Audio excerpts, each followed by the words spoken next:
Hello, I'm just going to go through some of the aspects of a new grant for mentor training called the General Mentor Training Grant. This is for 24-25 for the quality requirements that have been published for ITT from that year onwards, but it's predominantly about that year. We're a bit uncertain about what happens post 2025. So for that year, ITT mentors now need to complete 20 hours of initial training. That training will have a number of different aspects that will be expected, but predominantly be looking at what being a mentor is with ITT, what the core content framework is, and what evidence underpins it, and also then the actual ITT curriculum which the trainee will be following, which will be specific to that provider. The other stuff may be more generic. Prior learning can be considered, and then providers are being asked to look at shortening those hours or adapting that training program depending on the experience. So whilst 20 hours seems a lot, it could be that your mentors in your school undertake less than that. Some might need 20 hours, some might need less. And you can claim for those actual hours of training undertaken up to a maximum of 20 hours. It's worth saying at this point, I'll repeat it again later on, but so if prior learning is considered and let's say a mentor in your school completes 10 hours because they've already got 10 hours of prior learning, you can only claim for 10 hours, not the full 20. So some schools might decide to do the full 20 hours anyway. So the funding, it's £43.80 per hour. So that obviously, if you do the full 20 hours, that's £876. And as I mentioned before, proportionately, that'll be reduced if your mentor doesn't need to do the full 20 hours, or you decide, so the provider decides they don't need to do the full 20 hours due to prior learning. There's a number of reasons why, why you might be using that and where you might use it. So someone might cover lessons. Some of it might be if the teacher needs to take time off in lieu, if they've done that in their own time, done that learning in their own time, or overtime, it depends how your school or trust works it. So it could either be time off in lieu or overtime if it's outside their normal working hours. Obviously cover if it's during the school day, and then any costs that come from reducing the teacher's other responsibilities. So if you take something off them in order to do this training and be an ITT mentor, this could cover the costs of someone else doing that responsibility within your school. So how do you claim? The big question. You'll be able to claim for this at the end of the 24-25 academic year, because the mentors don't necessarily need to do all the training immediately, like ready for September 24. It could be that some of the training happens across that academic year. You'll be able to claim at the end of the year, and it will be the school who directly claims. It won't be the ITT provider, and then it's then paid in arrears the following year. When you make a claim, the DfE is saying they may ask for this evidence. So mentors employment, the ITT arrangements you've got at the school, communication with your providers, etc., to evidence that you do have trainees and how many you have and who their mentors are, and then how many hours of initial mentor training they've undertaken. I imagine that would sit predominantly with the provider, would be tracking that, but obviously you would need to keep your own track and obviously speak to the provider about that.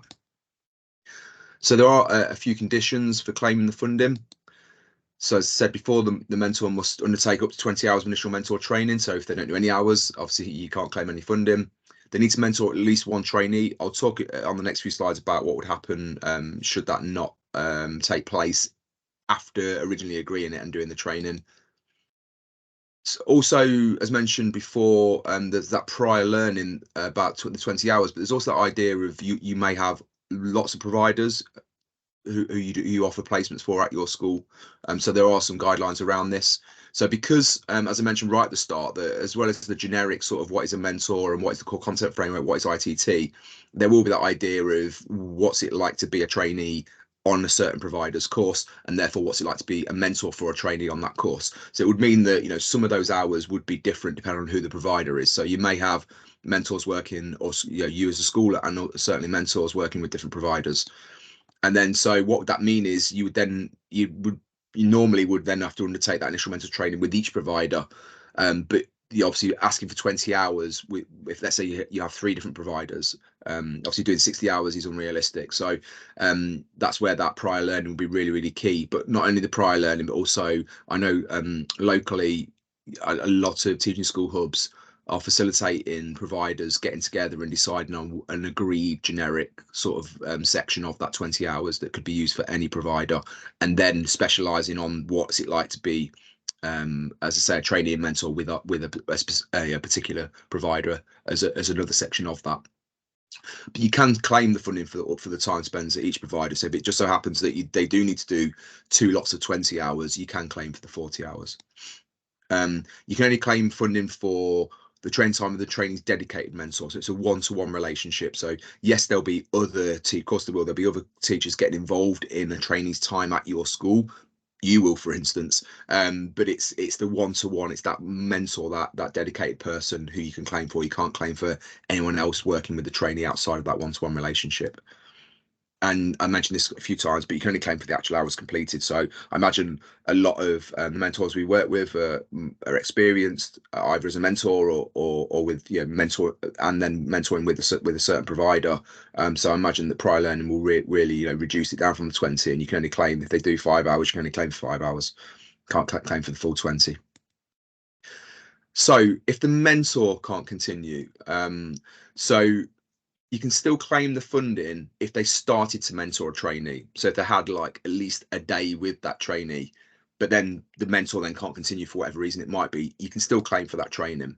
But obviously you will then need to arrange a new mentor for the trainee, and you can claim funding for both the mentors, as long as it's within the window we're talking about. So for this 24-25 period mentioned right at the start. So and that will start in April actually. So a lot of providers aren't asking for this training to take place because you can only claim for it for any work that happens from the 1st of April 2024.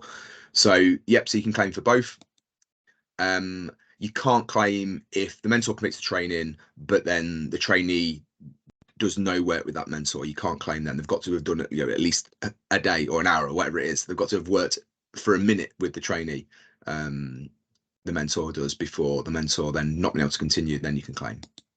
The other instances, as just mentioned there, is if the trainee then defers or withdraws from their course. What happens then? You can still claim the funding if a mentor works with a trainee who deferred in a previous year and returns to the course, so that's fine. If they defer or withdraw during the 24-25, as long as the mentor has started their initial mentor training and they commit to being a mentor the following academic year. So you'll have relationships with providers where it's an ongoing, you have placements every year. So if the trainee leaves and you say, yeah, but we're continuing this training because it'd be useful for them the following year, because this funding it's guaranteed for this year. It's called delivery grant.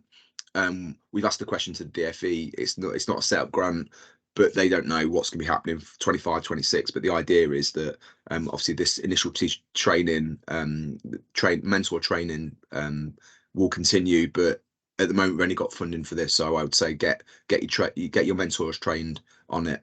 If they start it, definitely continue with it.